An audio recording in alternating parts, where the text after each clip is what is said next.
20252242 9 जो नंबर है अवेकनिंग का नंबर है, जागृति का नंबर है। या इसके बाद या तो इंसान सुधर जाएंगे या मिटा दिए जाएंगे।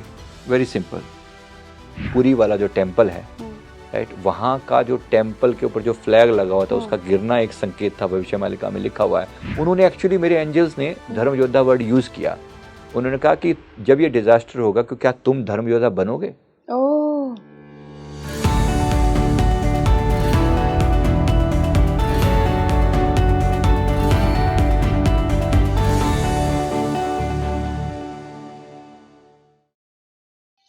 नमस्कार इंडिया, आप देख रहे हैं स्पीकिंग श्री। मैं हूं आपके साथ हिला गोस्वामी और आज के पॉडकास्ट में हम बात करेंगे 2025 के बारे में।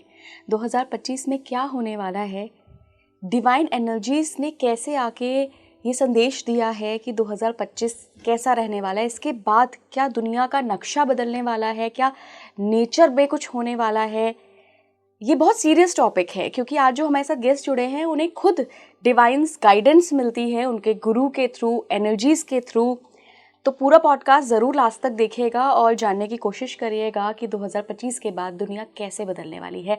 मैं अपने गेस्ट का परिचय देना चाहूँगी आप सभी को। संजीव मलिक सर हमारे साथ जुड़ रहे हैं। आप NLP कोच हैं, आप पास्ट लाइफ रिग्रेशन थेरेपिस्ट भी हैं। सर बहुत बहुत स्वागत है आपका। जी, थैंक यू सो मच।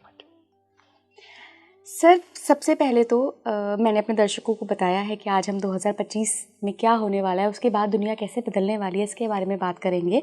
लेकिन थोड़ा सा मैं बैकग्राउंड लेना चाहूँगी इस टॉपिक को डिस्कस करने के लिए कि आपको कैसे पता कि 2025 में क्या होने वाला है।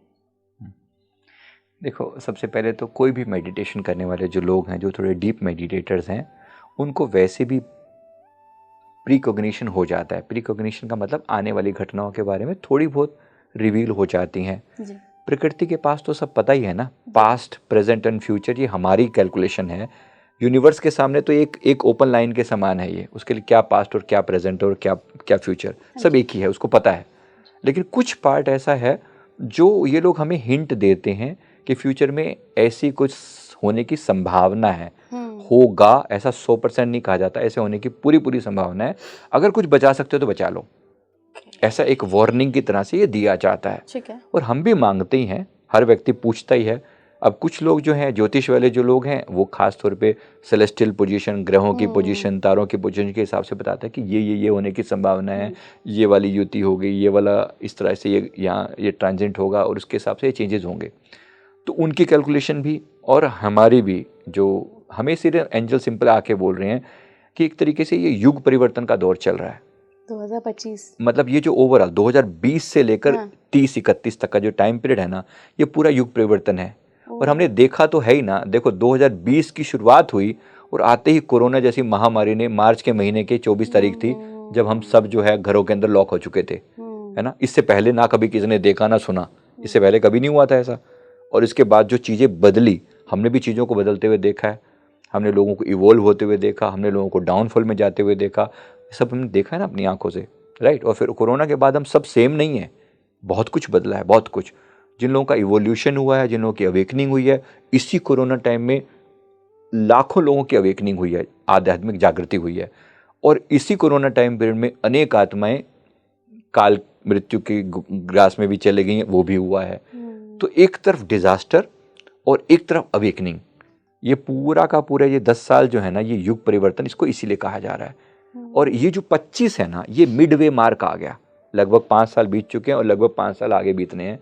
तो ये मिडवे मार्क काफ़ी इंपॉर्टेंट है क्योंकि 2025 के मार्च में अकॉर्डिंग टू जो ये ग्लोबल जो मतलब ज्योतिष हैं, इनके हिसाब से भी लगभग मार्च के एंड में जाकर एक ऐसी कंडीशन बनने वाली है, ग्रहों की पोजीशन के हिसाब से भी।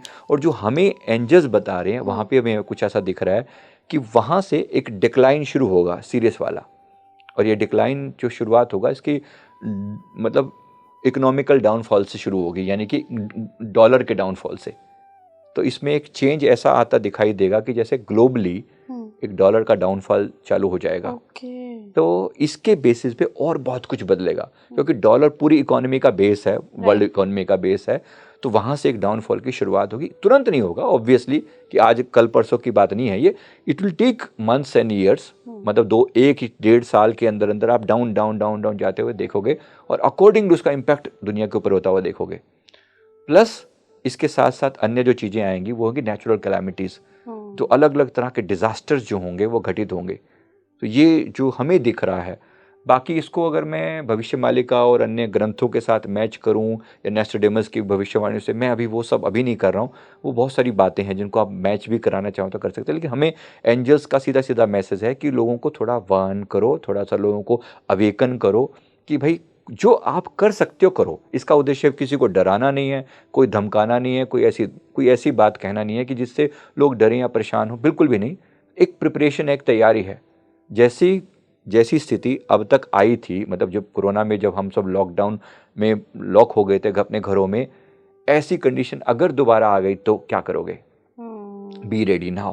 पहले हम रेडी नहीं थे, तब सडन हुआ था, अब पता है, थोड़ा सा ध्यान से किया जा रहा है तो पता है। हालांकि उसका भी थोड़ा बहुत हिंट था उस समय का, लेकिन तब इतने हम लोग भी उस अवेकनिंग में नहीं थे, लेकिन अब तो बहुत क्लियर पता है, बहुत अच्छे से पता है कि ऐसी घटना घटने वाली है। और 2026 तक पहुंचते पहुंचते या 2026 के मिड में एक पॉसिबिलिटी है डिजीज़ एक्स नाम की एक बीमारी के बारे में।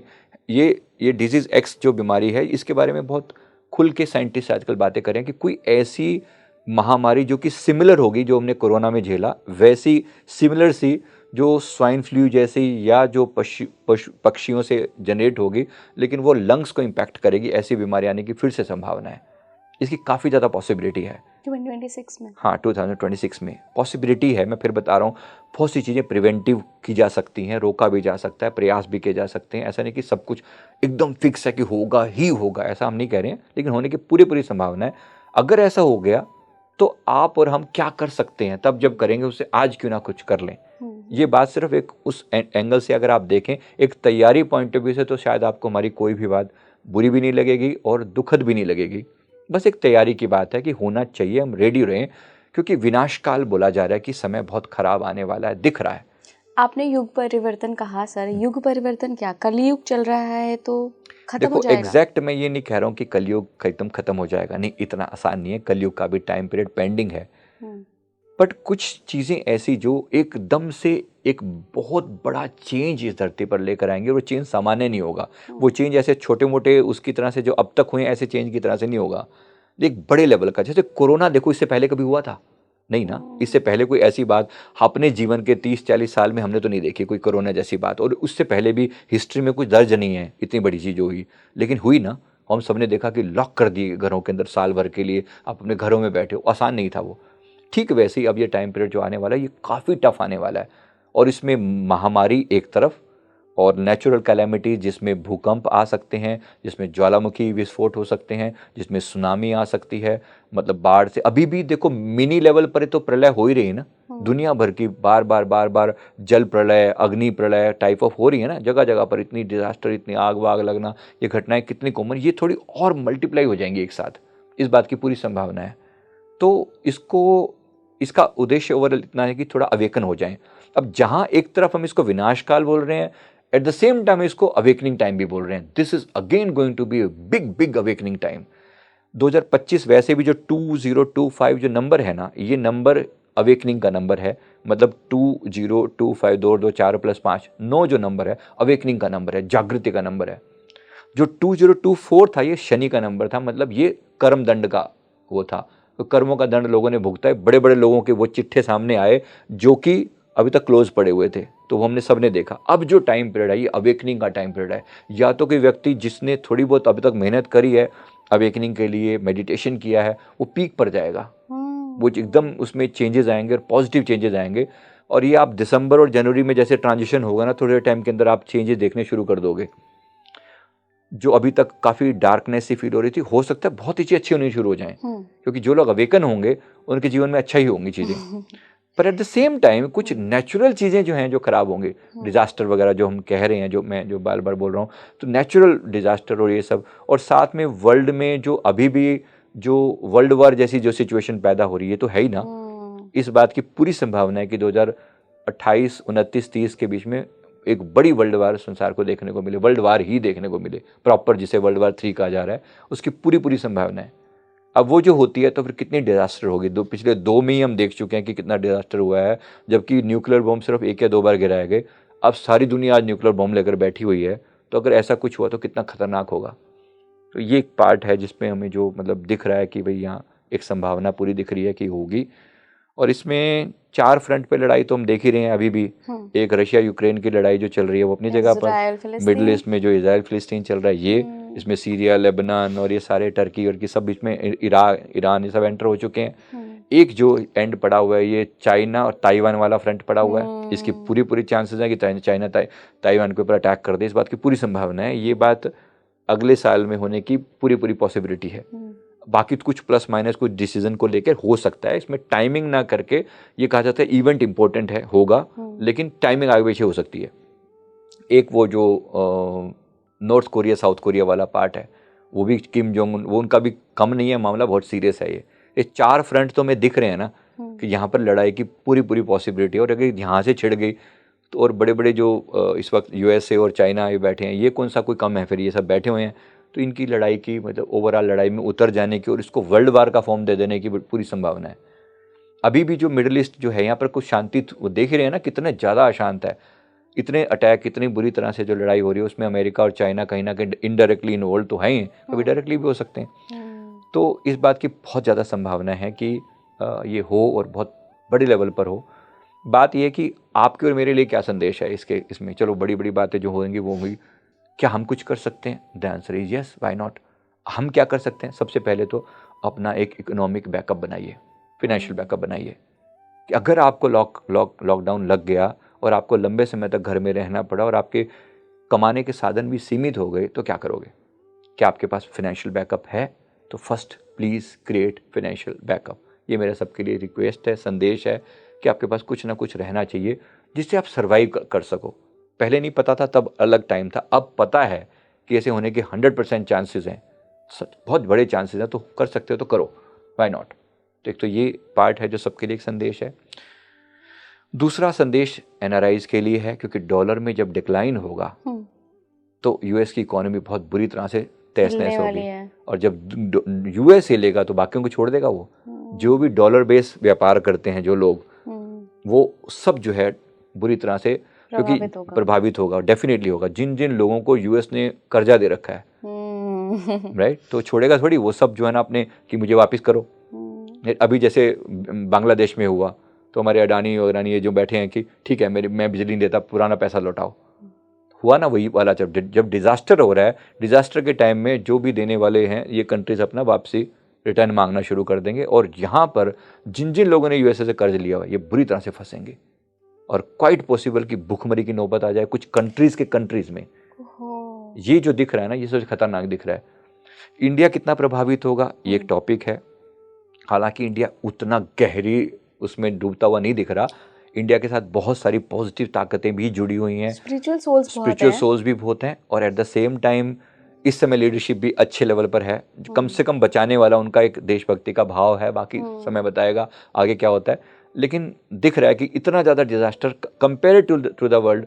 दूसरी बात, इन्होंने अभी से कुछ प्रोटेक्टिव मेजर भी लेने शुरू कर रखे हैं, जो शायद आप सभी को पता होगा कि हम बार बार डॉलर अवॉइड करके हम रुपीज़ में व्यापार क्यों कर रहे हैं। हाँ, तो जितना मुझे पता है कि अप्रोक्स जैसे 18 कंट्रीज़ का तो पता है, और भी बढ़ गए होंगे जिन कंट्री के साथ हमारा जो ट्रेड है वो रुपीज़ में ही होता है, प्रिवेंशन के साथ। तो रशिया के साथ तो हमारा बहुत ज़्यादा चलता है, जो अभी भी हमने पेट्रोल उनसे लिया तो वो रुपीज़ में पेमेंट गई है और वहाँ से जो लेन देन हुआ है। ऐसी अन्य बहुत से कंट्रीज़ हैं जो छोटे छोटे कंट्री हमारे आसपास में, नेपाल वगैरह है या इवन बर्मा, ये सब, इनके साथ हमारा जो ट्रेड होता है ये इसी टाइप से लेन देन हम करते हैं।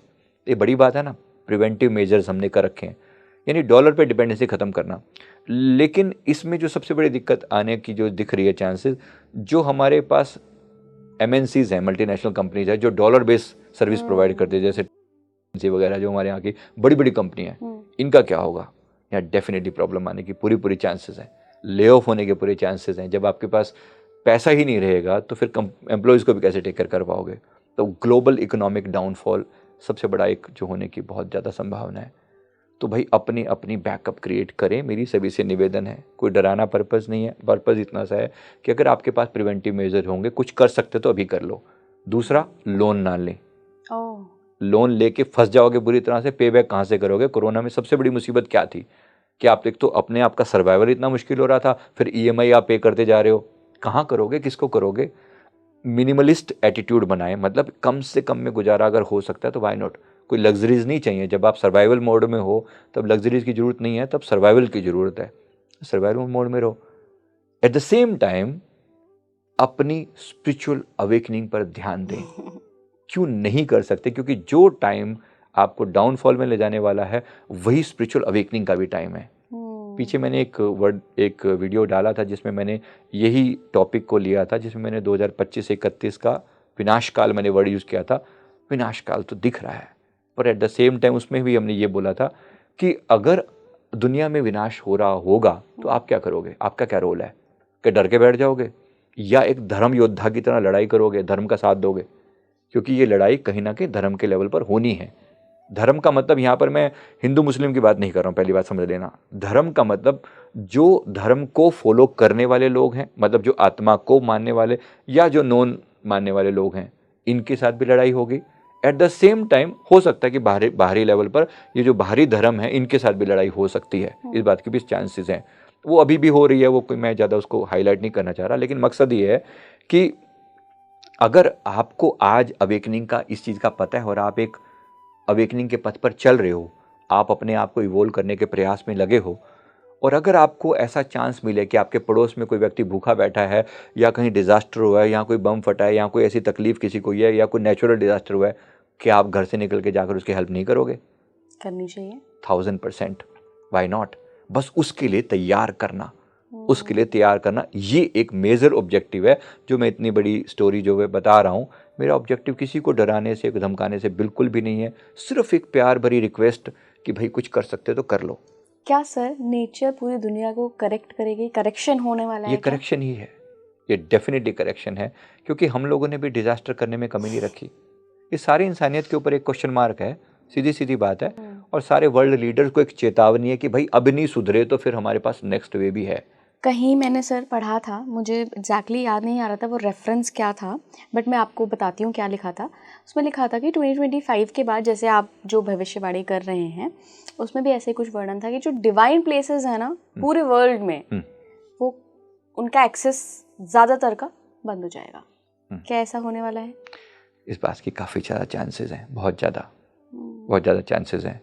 द्वारका जो पुरी वाला जो टेम्पल है, राइट, वहाँ का जो टेम्पल के ऊपर जो फ्लैग लगा हुआ था उसका गिरना एक संकेत था। भविष्यमालिका में लिखा हुआ है अगर ये कभी जला या ये गिरा या कभी ये नहीं हुआ तो पूरे चांसेस हैं उसके बाद से डिजास्टर होना तय है। उसके आसपास में ये पहचान होगी प्रलय की। तो ये वैसा ही टाइम पर वो हो चुकी है, वो घटना वो तो रिकॉर्डेड है उसमें। तो क्वाइट चांसेस, पूरे चांसेस हैं कि ऐसा हो जाए। मैं फिर कह रहा हूँ, देखो इसको, मेरी बातों को एकदम द कंक्लूजन वे में मैं नहीं कह रहा हूँ, इसलिए कह रहा हूँ क्योंकि डिवाइन फोर्सेस इसे बचाने की पूरी चेष्टा कर रही हैं। ऐसा नहीं है कि वो लेट गो कर दें कि जाओ मरो सारे, नहीं, ऐसा बिल्कुल भी नहीं है।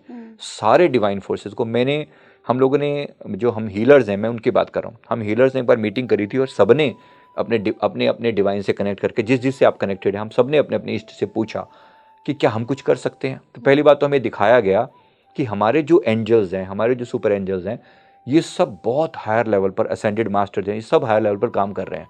ये कोई शांत नहीं बैठे हुए, ये देखने के लिए नहीं बैठे कि चलो जो डिजास्टर होता है हो जाए, नहीं, बिल्कुल भी नहीं।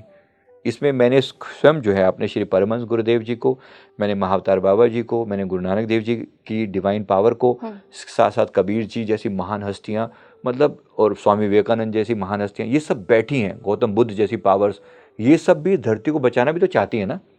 ये ऐसे थोड़ी मरने देंगे सबको कि जाओ मर जाओ, नहीं, ऐसा नहीं है। बट यस, ये भी है कि प्रकृति की बहुत सारी चीज़ों में छेड़खानी नहीं की जाती। कुछ चीज़ें तय हैं, मतलब तय हैं, उसमें हम हर चीज़ को रोक लें ऐसा नहीं। लेकिन हमें अवेकन करने का पूरा प्रयास किया जा रहा है और इस डिजास्टर को अपॉर्चुनिटी में बदलने का प्रयास किया जा रहा है। जब जब डिजास्टर होगा तब तो अपॉर्चुनिटी भी होगी चेंज ओवर की, क्योंकि लोग ना डर के एंगल से ही समझते हैं। जब भी आपने देखा होगा कोरोना में बहुत लोग, जो इससे पहले कोई मेडिटेशन नहीं करता था, हमने कोरोना में बहुत लोगों को मेडिटेशन करते हुए देखा। हैंड वॉश नहीं करते थे लोग, हाँ, हैंड वॉश नहीं करते थे लोग, पूरे उसके प्रति अवेयर हो गए हैं ना, बहुत अवेयर हो गए हैं, बहुत अवेयरनेस आई। तो प्रकृति का अपना एक तरीका है सुधारने का। ये भी एक ऐसा टाइम पीरियड आने वाला है जिसमें हम अपना जितना बेस्ट कर सकते हैं वो करें और अपने आप को एक धर्म योद्धा के रूप में तैयार करें। एक धर्म योद्धा का मतलब क्या होगा कि एक ऐसी सोल जो अपने साथ साथ दूसरों की हेल्प करने के लिए भी रेडी है, कि अगर मुझे मौका मिला तो मैं क्यों नहीं करूँगा ऐसा। अगर हम सर डिफरेंस के पॉइंट ऑफ व्यू पे बात करें, रेफरेंस लेके इस बात का कि एक सोल जो है वो स्पिरिचुअल है, एक नॉन स्पिरिचुअल है, इस जो आगे परिवर्तन होने वाला है, करेक्शन होने वाला है, दोनों पर क्या क्या प्रभाव पड़ेगा, किस पर ज़्यादा प्रभाव पड़ेगा और कौन बच निकलेगा? देखो ये कहना थोड़ा आसान नहीं है, ये प्रकृति की और बहुत सारी बातों पर डिपेंड करता है। इसमें वो स्पिरिचुअल या नॉन स्पिरिचुअल नहीं देखते। हो सकता है प्रॉब्लम, अब बम फटेगा तो ये देख के नहीं फटेगा कि भाई यहाँ फटूं और यहाँ ना फटूं, मतलब यानी ऐसा नहीं है कि वो इसको छोड़ देगा, इसको इसको इसको माफ कर देगा और इसको इसको जाने देगा, नहीं, ऐसा नहीं है। वो डिजास्टर सबके लिए होगा, लेकिन लोगों का बिहेवियर अलग अलग होगा। हाँ, मैं वही हाँ, रिएक्शन अलग अलग होगा ना। हाँ, तो जो लोग नॉन स्पिरिचुअल हैं या जिनको कोई लेना देना नहीं, वो इसको तबाही की तरह मान रहे हैं, प्रलय आ गई, तबाही हो गई, ऐसा।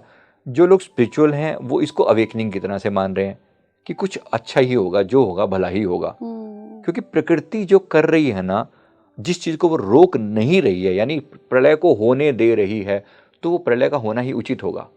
मैं इसके फेवर में नहीं, मैं ये नहीं कर रहा हूँ कि मैं इसको सपोर्ट कर रहा हूँ, बट प्रकृति, नेचर जो कर रही है, नेचर हमारी माँ है, उसे बहुत अच्छे से पता है क्या ठीक और क्या गलत। हम और आप उसके सजेशन नहीं दे सकते, ये मत करो, वो मत करो। यस, यू कैन प्रे कि प्रभु किसी का नुकसान ना हो, किसी कोई आत्मा दुखी ना हो। ये हम सब सर्वे भवन्तु सुखी ने हमारी परंपरा रही है। सनातन ने सदा ही ये मांगा है, सर्वे भवन्तु सर्वे संतु निरामया, सभी बीमारियों से रहित हों, ये हमने मांगा है सदा से। पर जो होगा उस पर हमारा कंट्रोल भी नहीं है। हमारे अपने घर में भगवान ना करे कोई डिजास्टर होती है, कोई बीमार होता है या किसी की डेथ होती है, हम बचा सकते हैं क्या?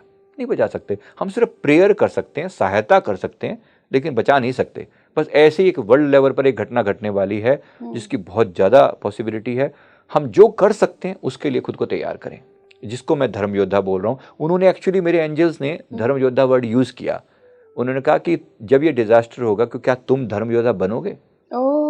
दे सिंपली आस्क्ड। और उन्होंने कहा कि ये सवाल आप अपने बाकी लोगों से भी पूछो। अब मैं अगर आपके व्यूअर से पूछूं, क्या आप धर्म योद्धा बनेंगे? अच्छा, धर्म योद्धा का क्या इसका क्राइटेरिया क्या होगा? इसका मतलब है कि मैं खुद की अवेकनिंग पर भी ध्यान दूं, मैं खुद को अच्छे से समय दूं, कम से कम 1 घंटा मैं अपनी अवेकनिंग पर लगाऊं। एट द सेम टाइम मैं अपने आप को इस बात के लिए तैयार करूं कि अगर आज मेरे पास कुछ फाइनेंशियल बैकअप हो, या मेरे पास कुछ किसी अन्य काम वाइज, या जो भी मेरे पास कोई बैकअप हो किसी टाइप का, जो रिसोर्सेज मेरे पास अवेलेबल हों, क्या मैं उन रिसोर्सेज से दूसरों की हेल्प कर सकता हूँ? चाहे वो ज्ञान हो, चाहे वो मोटिवेशन हो, चाहे वो पैसा हो, चाहे वो कंपनी हो, जॉब हो, या खाद्य सामग्री हो, क्या मैं उसके द्वारा दूसरों की हेल्प कर सकता हूँ? अगर हाँ, तो क्यों ना करूँ?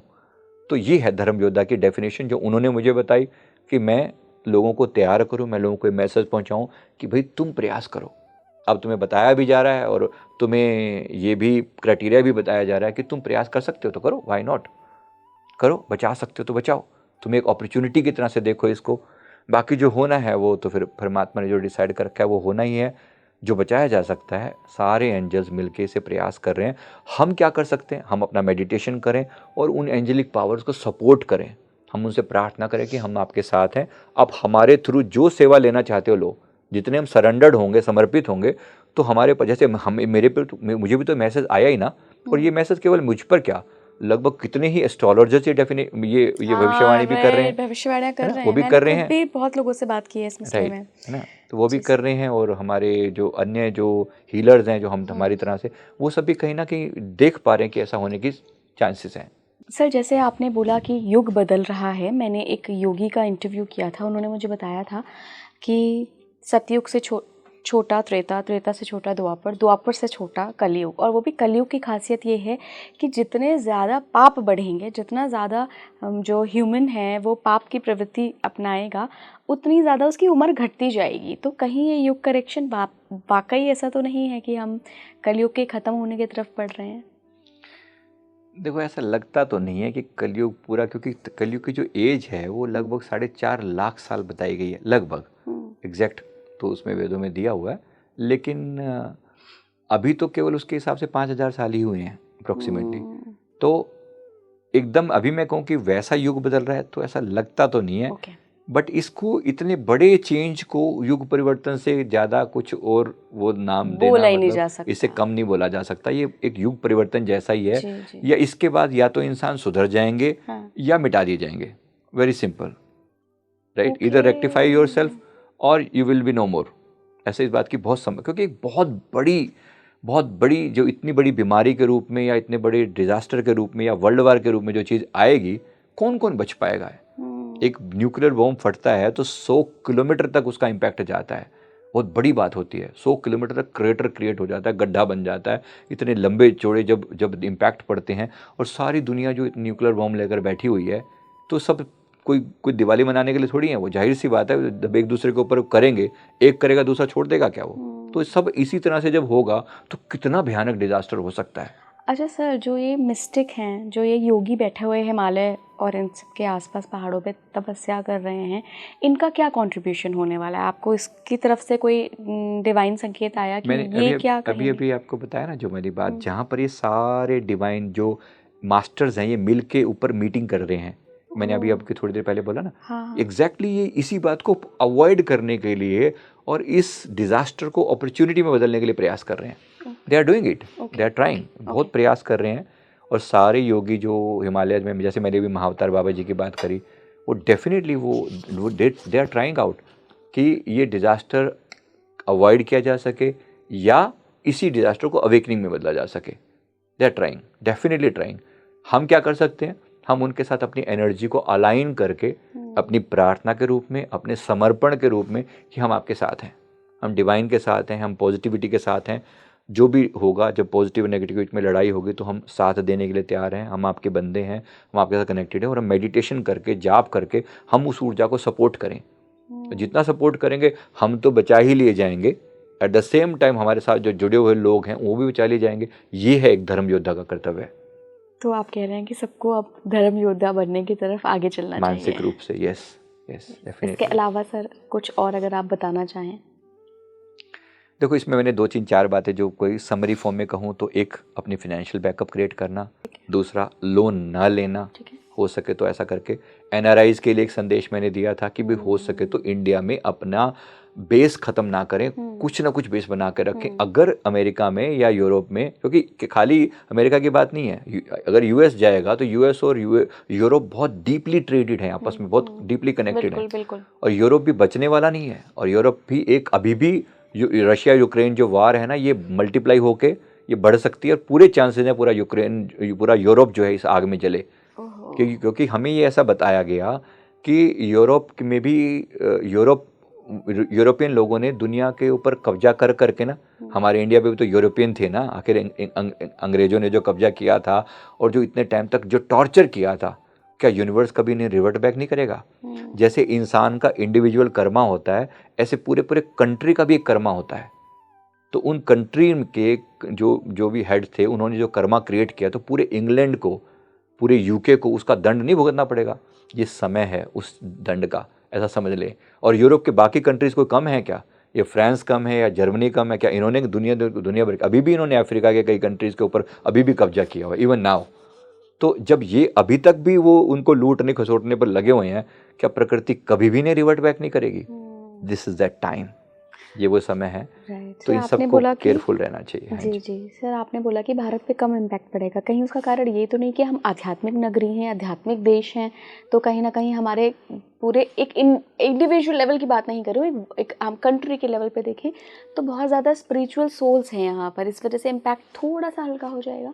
इसमें बहुत सारी बातें हैं। इसमें पॉलिटिकल पावर भी बहुत बड़ी बात है इस समय में।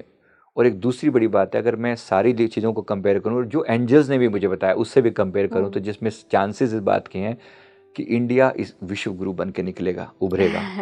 और इस बात की 100% संभावना है। 2030-31 तक दुनिया हमारे इसी बात के लिए इंडिया को सैल्यूट करेगी कि यहाँ से हमें वो गाइडेंस मिल रही है जो हमें जीवन की राह दिखा रही है। मेरे को गूज़बम्स आ रहे हैं। और ये बहुत बड़ी बात है। मेरे ख्याल से मुझे लगता है आपके दर्शक भी सुन के बड़े प्रसन्न होने चाहिए, क्योंकि यहाँ जो बात हो रही है यह हमारे फेथ की बात हो रही है। जिस चीज़ को हमने इतने सालों से दबा के रखा हुआ है, या हमारी प्रतिभा को, या हमारे टैलेंट को, या हमारे गुणों को जो दुनिया के सामने रोका गया, जिन्होंने रोका उनकी जो हालत है वो आप देख ही रहे हो। मैं कह नहीं रहा, मैं ज़्यादा किसी के बारे में बुरा नहीं बोलना चाहता, लेकिन यूके बस बाकी प्रकृति जानती है क्या होगा, किसी के बारे में कुछ बुरा नहीं, लेकिन नेचर के अपने काम है। सिमिलरली जब हमारा अब समय आया है उभरने का, तो जरूर होगा। जब बात शांति की आएगी तो हमेशा सनातन का नाम आएगा। हमने सदा से ओम देव शांति अंतरिक्ष शांति रहा पे हमने वहाँ से शुरुआत करी कि हमने सारे ब्रह्मांड में शांति की बात करी है। इस सनातन धर्म की बात है। तो सनातन जैसा महान समय अब जो हमारा, जैसे हर एक टाइम आता है ना, तो हमारा टाइम भी अब आ रहा है। लेट इट कम, और इसमें हम सब इसमें शामिल हैं। ऑफ कोर्स इंडिया में, मैंने कहा ना, इंडिया के में बाकी कंट्रीज़ के मुकाबले में कम इम्पैक्ट पड़ेगा, जिसमें लेकिन हमारी अपनी समस्या क्या है, हमारे यहाँ पर सबसे बड़ी समस्या क्या होगी, नेचुरल डिजास्टर तो जो होंगे वो सब जगह ही होंगे, लेकिन हमारी इंटरनल कॉन्फ्लिक्ट जो है, हमारी समस्या बहुत बढ़ने वाली है। तो जहाँ बाकी कंट्रीज आपस में लड़ के मरेंगे, क्योंकि हमारे यहाँ पर एक न्यूट्रल एटीट्यूड अपनाया गया, और ये अच्छा है। ये हमारी गवर्नमेंट की तरफ से भी है, एक बड़ी बात है कि स्टैंड ऐसा लिया गया है कि हम इधर नहीं इधर, दोनों के बीच में, दोनों में एक डिसेंट वे, हम बीच का एक गोल्डन मीन वाले रास्ते पे हम चलते हैं, और ये अच्छा है। न्यूट्रल रहने वाला जो पार्ट है, हम इनके साथ भी नहीं हैं, हम उनके साथ भी नहीं, दोनों से अलग हैं। तो एक तो ये चीज़ है जो हमें बचा रही है। डेफिनेटली स्पिरिचुअली बहुत बड़ा पार्ट है जो हमें बचा रहा है। और एट द सेम टाइम अगर हम मेडिटेशन करने वाले लोग हैं, तो कहीं ना कहीं वो स्पिरिचुअल पावर में इंडिविजुअली भी प्रोटेक्ट करती है, एक ग्लोबल लेवल पर भी और इंडिविजुअल भी।